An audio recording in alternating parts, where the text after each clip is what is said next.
Hello friends, मेरा नाम नितिन त्यागी है और मैं इंडियो जियो फोकस चैनल से बोल रहा हूँ। और आज मैं आपके साथ एक और रिपोर्ट डिस्कस करना चाहता हूँ जो चीन की वर्तमान सिचुएशन के बारे में है।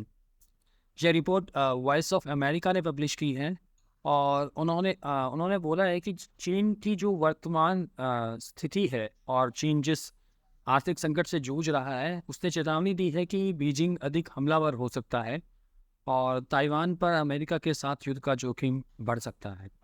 इसके अतिरिक्त चीन की आर्थिक मंदी, जो धीमी विकास हाँ दर, जी, कितनी मिनट निर्यात, की बताई थी बढ़ते ये? शहरी कर्ज, बेरोजगारी 7 मिनट की और बताई थी ना? असंतोष की स्पष्ट लक्षण हैं। साढ़े सात। वह अगर अन्य देश चीन में निवेश को प्रतिबंधित करने में अमेरिकी नेतृत्व का पालन करते हैं तो ये टेंशन्स और बढ़ सकती हैं। हेल बॉन्ड्स ने बताया है चीन निकट भविष्य में अधिक हमलावर तरीके से काम कर सकता है, जैसे कि अपनी सैन्य क्षमताओं को विकसित करने के लिए जब भी अवसर मिलेगा वो उसको विकसित करेगा।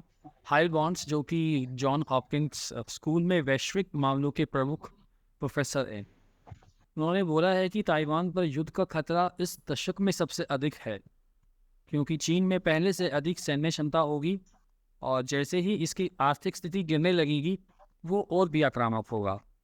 बॉन्ड्स ने यह भी कहा है कि जब उनकी अर्थव्यवस्थाएं धीमी होती हैं तो भू राजनीतिक समस्याएं बढ़ जाती हैं, तो बढ़ती हुई महाशक्तियां अधिक हमलावर हो जाती हैं।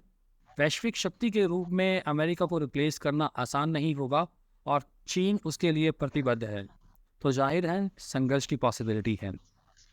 राष्ट्रपति जो बाइडेन ने भी अमेरिकी निवेश कंपनियों और प्राइवेट इक्विटी फर्मों को चाइना की कंपनीज में निवेश करने से रोकने का आदेश दिया है, जिससे अमेरिकी राष्ट्रीय सुरक्षा को खतरा हो सकता है। और चीनी दूतावास की प्रवक्ता ने इसके लिए खेद व्यक्त किया है, इस स्थिति को चिंताजनक बताया है। चीन ने दक्षिण चीन सागर में अपनी आक्रामकता बढ़ा दी है। छोटे द्वीपों पर अपने व्यापक दावों को मजबूती देने के लिए अपनी नौसेना की उपस्थिति का उपयोग करना और वहाँ जैसे कि वहाँ पर विशाल तेल और प्राकृतिक गैस के भंडार होने का अनुमान है, तो चीन किसी भी हालत में उसे खोना नहीं चाहता है।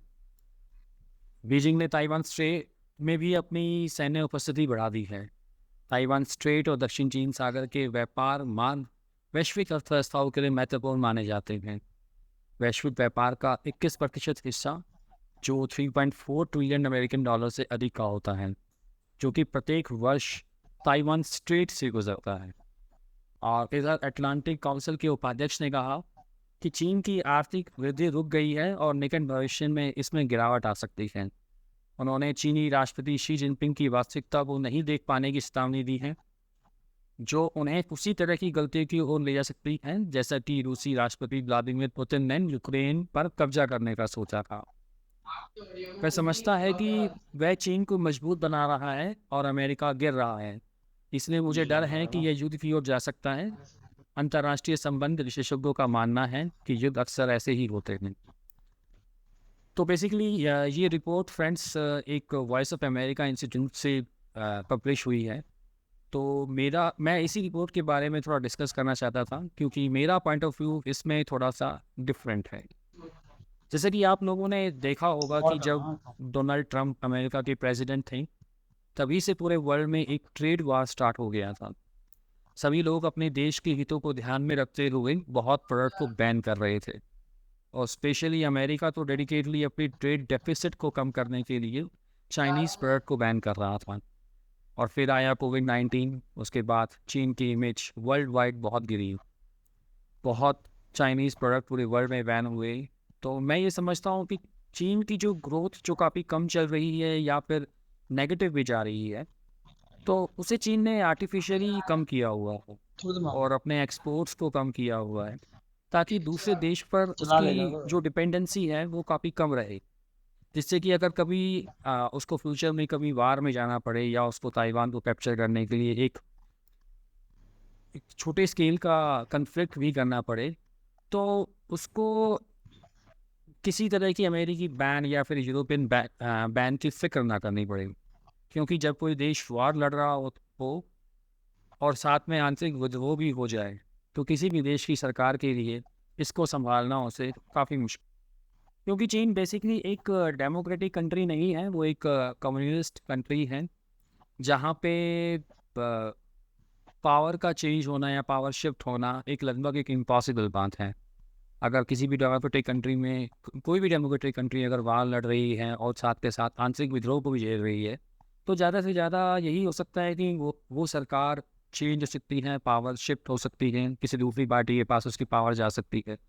पर अगर यही सेम सिचुएशन चाइना में अगर हो, तो जैसे कि अगर सपोज़ करो कि चाइना बहुत सारे प्रोडक्ट अपने एक्सपोर्ट करता है और अपने एक्सपोर्ट के लिए वो किसी दूसरी कंट्री पे डिपेंड करता है, और चाइना जैसे ही किसी वार में जाता है, तो मोस्ट ऑब्वियस सी बात है कि इन फ्यूचर में उस टाइम अमेरिका और यूरोपियन कंट्रीज चाइना पे बैन लगाएंगे। और चाइना पे जैसे ही बैन लगेगा, तो जो भी सारे प्रोडक्ट चाइना से अमेरिका या फिर यूरोपियन कंट्री में एक्सपोर्ट हो रहे हैं, उस पर बैन लगने के बाद उन कंपनीज के एम्प्लॉय बेरोजगार हो जाएंगे, जिससे कि चाइना एक वार तो लड़ेगा ही लड़ेगा और साथ के साथ आंतरिक विद्रोह को भी झेलेगा, जो किसी भी कम्युनिस्ट पार्टी के लिए झेलना या उसको कंट्रोल करना इतना आसान नहीं रहेगा। तो उसके रिजल्ट में यही हो पाएगा कि शायद कम्युनिस्ट पार्टी ही ख़त्म हो जाए, या फिर ऐसा भी हो सकता है कि चाइना कई हिस्सों में टूट भी सकता है, जैसे कि सेम ये चीज़ रशिया के साथ भी हुई थी। तो मेरा इसमें यही मानना है कि चीन या तो यूँ कह लीजिए, चीन अपनी जनता को आदत डालना चाहता है बेरोज़गारी की, अपने अपने बेरोज़गारी दर बढ़ाकर या फिर अपने एक्सपोर्ट कम कर कर, ताकि चीन अगर कभी फ्यूचर में वॉर में जाए, तो उसको इस तरह के असंतोष का सामना ना करना पड़े और उसकी जो जनता है वो इस संतोष की आदी हो चुकी हो। तो मेरा पॉइंट ऑफ व्यू यही है फ्रेंड्स। अगर आप इस पॉइंट ऑफ व्यू से थोड़ा डिफर करते हैं, या जो भी आपके कमेंट्स हैं या जो भी आपके विचार हैं, प्लीज़ कमेंट पे मेंशन करिए। और अगर आपको ये वीडियो पसंद आई है तो प्लीज़ चैनल को सब्सक्राइब कीजिए, लाइक कीजिए और शेयर कीजिए। Thank you very much.